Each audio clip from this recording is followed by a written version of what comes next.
والصلاة والسلام على سید الانبیاء والمرسلین اما بعد فاعوذ باللہ من الشیطان الرجیم بسم اللہ الرحمن الرحیم۔ الحمدللہ الہادی پروگرام میں اطاعت باری تعالی اور اطاعت رسول صلی اللہ علیہ وسلم کے موضوع پر کلام چل رہا تھا،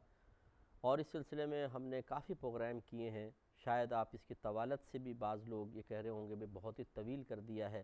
اطاعت کی ہی بات ہو رہی ہے۔ مسئلہ اصل میں یہ ہے کہ جو چیز آج کے دور میں جتنی زیادہ امپورٹنس رکھتی ہے اس پر اتنا ہی زیادہ کلام ہونا چاہیے۔ تو ہم نے دیکھا ہے کہ اب جیسے جیسے زمانہ نبی کریم صلی اللہ علیہ وسلم کے زمانے اقدس سے دور ہوتا چلا جا رہا ہے، ویسے ویسے قرآن اور حدیث کے احکامات کی پرواہ کم سے کم ہوتی چلی جا رہی ہے۔ ہم نے شاید یہ ذہن بنا لیا ہے کہ بس اللہ تعالیٰ کی رحمت کا یقین دل میں پیدا کرو کہ جی اللہ تعالیٰ بڑا مہربان ہے، بڑا رحم فرمانے والا ہے، اور اس کے بعد عمل میں کوتاہی ہوگی تو اللہ تعالیٰ معاف فرما دے گا۔ یہ ایک بیڈ تھنکنگ ہے، ایک غلط سوچ ہے، ہمیں ایسا نہیں کرنا چاہیے۔ ہمیں جب اللہ تعالیٰ نے اپنے حبیب کریم صلی اللہ علیہ وسلم کی شکل میں اور پھر صحابہ کرام علیہم رضوان کی صورت میں بہترین رول ماڈلز عطا فرما دیے، تو بس ہماری ہر چیز انہی کے مطابق ہونی چاہیے۔ ہماری سوچ، ہماری فکر، ہمارا عمل، ہمارا طرز زندگی سب ویسا ہونا چاہیے۔ تو آپ یہ دیکھیں گے کہ ہمارے آقا صلی اللہ علیہ وسلم بشمول صحابہ کرام علیہم رضوان کے اللہ تعالیٰ کی رحمت اور کرم کا کامل یقین رکھنے والے ہیں، لیکن اس کے باوجود اللہ کا خوف بھی رکھتے ہیں، عبادات پہ استقامت بھی ہے، گناہوں سے اجتناب بھی ہے، اور اللہ تعالیٰ کے احکام کو اہمیت دیتے ہیں۔ تو ایسا کیوں نہ ہوا؟ کیا میں اگر آپ سے یہ پوچھوں، پہلے میں آپ سے ایک سوال کرتا ہوں کہ یہ بتائیے کہ کیا آپ کو مجھے اللہ تعالیٰ کی رحمت کا زیادہ یقین ہوگا یا نبی کریم صلی اللہ علیہ وسلم کو؟ تو لازم سی بات ہے کہ جس کو معرفت الہی جتنی زیادہ ہوگی وہ اللہ تعالیٰ کی صفات کو اتنا ہی زیادہ جانے گا۔ ہمارے آقا صلی اللہ علیہ وسلم چونکہ اللہ تبارک و تعالیٰ کی سب سے زیادہ معرفت رکھتے ہیں، تو اللہ تعالیٰ کی رحمت کا یقیناً آپ کو سب سے زیادہ ہوگا، لیکن اس کے باوجود آپ یہ دیکھیے کہ کوئی عمل میں کوتاہی نہیں، کوئی کمی نہیں۔ اسی طرح صحابہ کرام علیہم رضوان کو کبھی آپ نے دیکھا ہو کہ انہوں نے عمل کو چھوڑ دیا ہو، یہ کہہ کے کہ جی ہم تو نبی کے صحبت یافتہ ہیں، ہم تو نبی کے قریبی لوگ ہیں، ہماری تو شانیں قرآن عظیم میں بیان ہوئی ہیں، ہماری شانیں تو پچھلی آسمانی کتابوں میں بیان ہوئی ہیں، انہوں نے چھوڑا ہو؟ نہیں۔ لیکن ہماری موجودہ صورتحال کیا ہے کہ اگر کوئی شخص عالم اور مفتی بن جاتا ہے وہ عمل میں کوتاہیاں شروع کر دیتا ہے۔ ہر ایک کی بات نہیں کر رہا ہوں، لیکن ہوتے ہیں، بہت سے ایسے بھی ہوتے ہیں جو عمل میں کوتاہی کر لیتے ہیں، شاید اپنے وصف علم یا وصف افتاء کی بنا پر ایک دل میں اطمینان سا آ جاتا ہے کہ میری تھوڑی بہت کوتاہیاں معاف ہو جائیں گی۔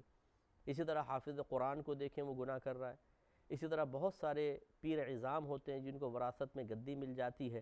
لیکن وہ الٹی سیدھی حرکتوں میں لگے ہوتے ہیں، عمل کی طرف متوجہ نہیں ہوتے ہیں۔ اور جب اس قسم کے لوگوں کو کوئی سمجھاتا ہے، نصیحت کرتا ہے،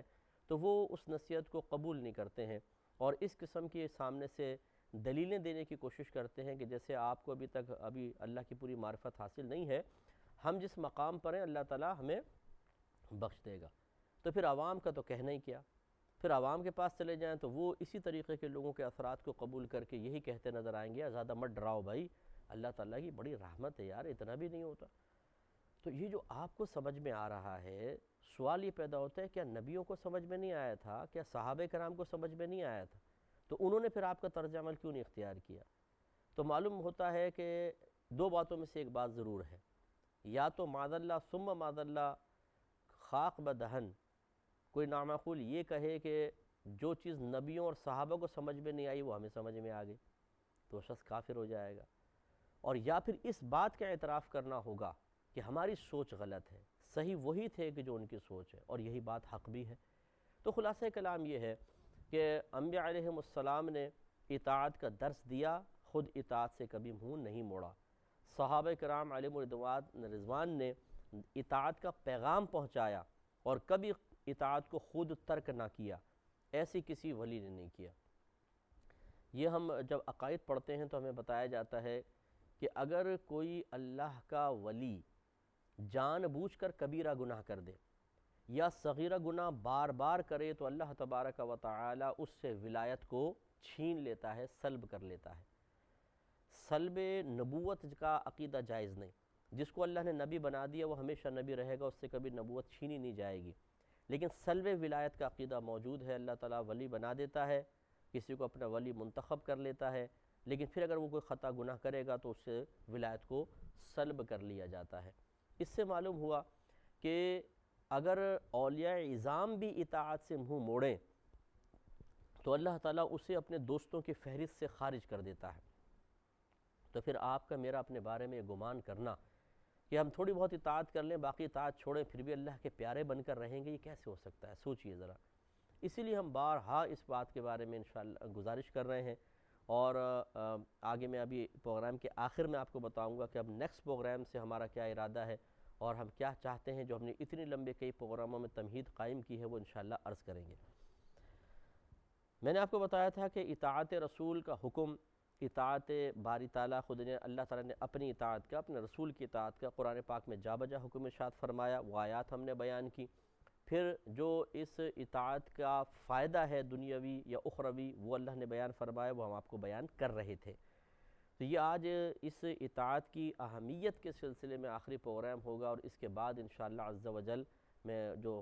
صورتحال ہوگی آپ کو گزارش کروں گا۔ اسی سلسلے میں ایک آیت دیکھیں، سورہ نور کی آیت نمبر 52 ہے۔ اللہ تعالیٰ ارشاد فرماتا ہے کہ وَمَن يُطِعِ اللَّهَ وَرَسُولَهُ، اور جو اللہ تبارک و تعالیٰ اور اس کے رسول کی اطاعت کرے، وَيَخْشَ اللَّهَ وَيَتَّقْهِ، اور اللہ تعالیٰ کا خوف رکھے اور اس سے ڈرے، یعنی تقوی اختیار کرے، فَأُولَئِكَ هُمُ الْفَائِزُونَ، تو یہ ہی لوگ کامیاب ہونے والے ہیں، یہی لوگ کامیاب ہونے والے ہیں۔ اس کا ترجمہ یہی ہے، اس میں کچھ ٹیکنیکل ورڈز ہیں اور کچھ اس میں ٹیکنیکل باتیں ہیں لغت کے اعتبار سے، وہ آپ کو بیان کرنا آپ کو سمجھ میں نہیں آئے گی، لیکن اس کا ترجمہ یہی ہوگا کہ یہ فقط یہی کامیاب ہونے والے ہیں، یعنی حقیقی کامیابی انہی لوگوں کو ملے گی جو اللہ تبارک و تعالیٰ کی اطاعت کرے، رسول کی اطاعت کرے، اللہ کا خوف رکھے اور تقوی اور پرہیزگاری اختیار کرے۔ لہٰذا معلوم ہوا کہ جس چیز کو اللہ تعالیٰ قرآن عظیم میں اتنی اہمیت کے ساتھ بیان کر رہا ہو، اسے اپنی جہالت میں مبتلا ہو کر معمولی قرار دینا، اور جو اس کی دعوت دے رہا ہو اس کا مذاق اڑانا، کیا یہ صحیح ہو سکتا ہے؟ تو ایسے لوگ بھی آپ کو ملیں گے کہ جو ہمیں اطاعت کی طرف بلائے اسے بولتے ہیں یار کہاں تم یہ عمل کی باتیں کر رہے ہو، یار بس آج کے دور میں بس اتنا کافی ہے، تھوڑا بہت کر لو بہت ہے، اور پھر اس کا مذاق اڑاتے ہیں کہ لو جی یہ ہمیں ڈرا رہا ہے جہنم سے، اور لو جی یہ تو ایک مولوی آ گیا، لیجیے اب اس کی نصیحتیں سن لو، اب اس کی پوری تقریریں سنو، اس طرح کر کر کے اس کو مذاق اڑا کے ڈسہارٹ کر کے اس کو روکنے کی کوشش کی جاتی ہے۔ یاد رکھیں یہ بہت بڑا گناہ ہے کہ اگر کوئی ہمیں اطاعت کی دعوت دے رہا ہو تو ہم اس کا مذاق اڑائیں، اس کو برا بھلا کہیں، بلکہ ہمیں اس کی طرف مائل ہونا چاہیے۔ اسی طریقے سے اللہ کا خوف رکھنا چاہیے، تو پھر ہمیں ایک عظیم کامیابی ملے گی، اور وہ کامیابی دنیا میں اللہ تبارک و تعالیٰ کی طرف سے ایمان کی حفاظت، پھر موت میں آسانیاں، پھر قبر میں انعامات۔ میرے آقا صلی اللہ علیہ وسلم نے ارشاد فرمایا کہ جو حقیقی تقوی اختیار کرتا ہے اگر وہ کسی مصیبت میں پھنس جائے تو اللہ تبارک و تعالیٰ اس مصیبت سے نکلنے کے لیے اس کے لیے بہت سارے راستے بنا دیتا ہے اور وہ بآسانی اس سے باہر نکل جاتا ہے۔ تو یہ اطاعت، یہ تقوی، پرہیزگاری، یہ کوئی معمولی چیز نہیں ہے، دنیا کے اندر بڑی بڑی آفات سے اللہ تعالیٰ اس کو یوں نکال دیتا ہے۔ اسی طریقے سے میرے آقا صلی اللہ علیہ وسلم نے ارشاد فرمایا کہ جب مومن کو موت آتی ہے تو اس طرح اس کی روح نکالی جاتی ہے جیسے آٹے میں سے بال نکال لیا جاتا ہے۔ یعنی یہ نہیں ہے کہ ہر ایک کو اس طرح ہوتا ہے، تکلیف بھی ہوتی ہے موت کی، بہت سوں کو ہوتی ہے، لیکن اللہ تعالیٰ جس کے لیے چاہے یہ انعام بھی دے دیتا ہے، وہ اللہ کے مطیع و فرما بردار بندے ہوتے ہیں کہ ایسے روح نکالی جاتی ہے جیسے آٹے میں سے بال، کہ بڑی آسانی سے نکل جاتا ہے، پھنستا نہیں ہے، اٹکتا نہیں ہے، اس طریقے سے آرام سے روح نکل جاتی ہے۔ اور پھر قبر میں میرے آقا صلی اللہ علیہ وسلم نے ارشاد فرمایا کہ جب مومن کو قبر میں رکھا جاتا ہے، اور مومن سے مراد مومن کامل ہے،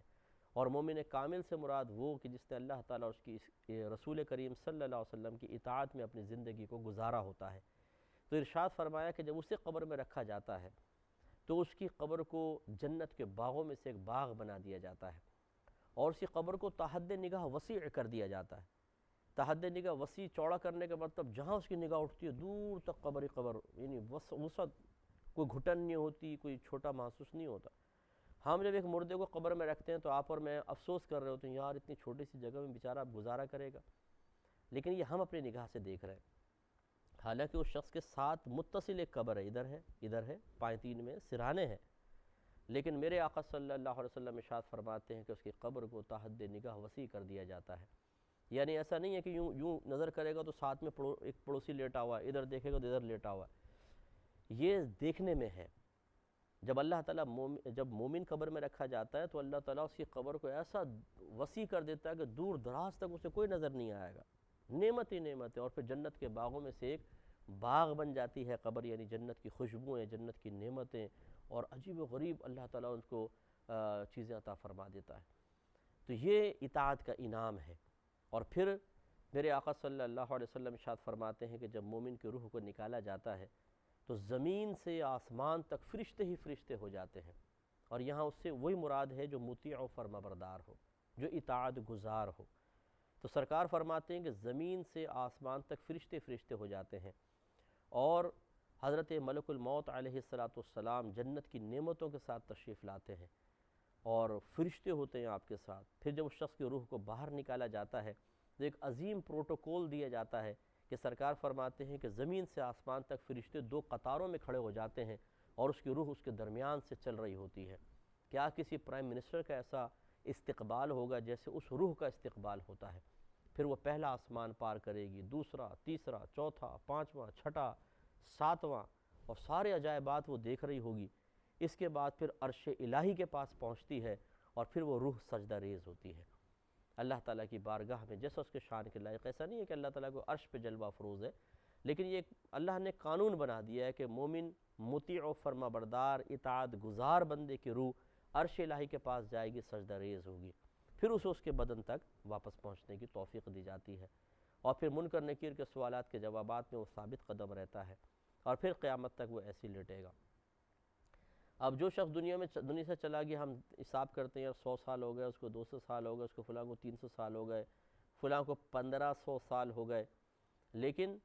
یہ صرف ہماری حساب کتاب کے اعتبار سے ہے۔ میرے آقا صلی اللہ علیہ وسلم ارشاد فرماتے ہیں کہ جب نیک بندے کو قبر میں رکھا جاتا ہے تو قبر کا وقت اسے ایسا محسوس ہوتا ہے جیسے عصر کا وقت، اور فرماتے ہیں کہ جب منکر نکیر سوال کر لیتے ہیں تو اس سے فرماتے ہیں کہ ایسے سو جا جیسے دلہن سو جاتی ہے، کہ مثال کے طور پر جب دلہن کی رخصتی ہوتی ہے، پھر شوہر کے ساتھ اس کا تعلق وغیرہ قائم ہوتا ہے، شوہر بھی اچھا ہو، پسند کی شادی ہو، یعنی ناپسندیدگی کوئی نہ ہو، تو اس وقت اس کے بعد جب وہ دلہن سوتی ہے تو بڑے سکون سے، فرحت قلب کے ساتھ، تو اس سے تعبیر کیا گیا کہ بالکل ایسا کہتے ہیں ایسے سو جا جیسے دلہن سوتی ہے، تو وہ سو جائے گا، اور جب اسے قیامت میں اٹھایا جائے گا تو شخص کو ایسا محسوس ہوگا جیسے عصر کا وقت ہے، تو وہ آنکھیں ملتا ہوا اٹھے گا اور کہے گا کیا نماز کا وقت ہو گیا ہے؟ تو اسے کہا جائے گا کہ نہیں، قیامت قائم ہو گئی، اب آپ اللہ کی بارگاہ میں چلیں، یعنی وہ طوالت وقت کا اس کا احساس بھی نہیں ہوگا، فوراً وہ ختم ہو جائے گا۔ اور پھر جب وہ میدان محشر میں آئیں گے تو پھر فرشتے آ کر اس کو اللہ کی بارگاہ میں لے کے جائیں گے۔ جب وہ حوض کوثر پہ پہنچے گا، نبی کریم صلی اللہ علیہ وسلم اپنے مبارک ہاتھوں سے حوض کوثر کے چھلکتے ہوئے جام پلائیں گے، میزان پر آئے گا، نیکیوں کا پلڑا بھاری ہوگا، پل صراط پر آئے گا۔ میرے آقا صلی اللہ علیہ وسلم ارشاد فرماتے ہیں میرے بعض امتی پل صراط سے ایسے گزریں گے جیسے بجلی گزر جاتی ہے، بعض ایسے گزریں گے جیسے تیز رفتار گھوڑا گزر جاتا ہے، اور بعض ایسے ہوں گے جیسے انسان دوڑ کے چلا جاتا ہے، بعض ایسے جائیں گے جیسے پیدل چل کے جاتا ہے، اور بعض گرتے پڑتے جائیں گے، اور بعض ایسے ہوں گے جو کٹ کر جہنم میں گر جائیں گے۔ یہ کافر منافق ہوں گے جو کٹ کر گریں گے، تو وہ سرکار نے فرمایا اس طرح لوگ پل صراط سے گزریں گے۔ تو جو مطیع و فرما بردار ہوگا وہ تیزی کے ساتھ گزرتا چلا جائے گا، حالانکہ میرے آقا صلی اللہ علیہ وسلم ارشاد فرماتے ہیں کہ پل صراط تلوار سے زیادہ تیز اور بال سے زیادہ باریک ہے۔ بتائیے اتنے باریک چیز، اور جہنم کے اوپر قائم کیا گیا ہے، اس پہ چلنا کتنا دشوار ہے۔ اس کے لیے انسانی تدبیر نہیں ہو سکتی ہے۔ جو آپ نے کبھی سرکس دیکھی ہو تو اس میں بھی اتنا موٹا رسہ ہوتا ہے جس کے اوپر وہ سرکس والے چل کر دکھا رہے ہوتے ہیں کرتب، ہم اسی میں تالیاں بجاتے ہیں اور خوش ہو رہے ہوتے ہیں، حیران ہوتے ہیں، لیکن جو پل صراط قائم ہوگا وہ بال سے زیادہ باریک ہوگا، اور اس پہ انسانی طاقت سے کے مطابق تو کوئی نہیں گزر سکتا،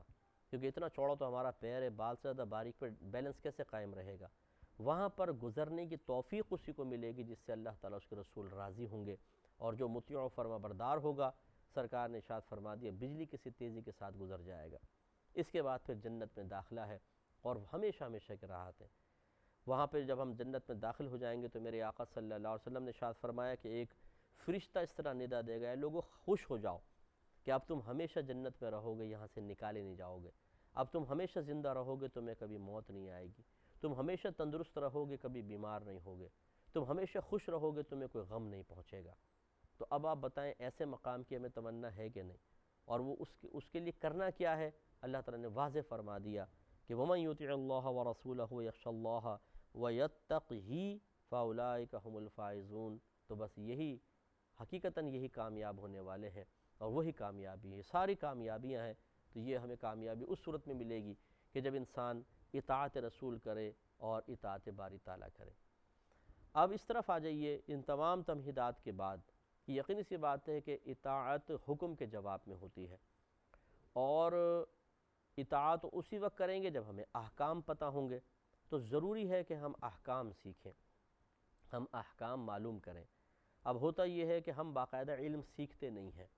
ہمارا طریقہ یہ ہوتا ہے کہ جیسے زندگی گزار رہے ہیں، کوئی ضرورت نہیں ہے کسی سے کچھ معلوم کرنے کی،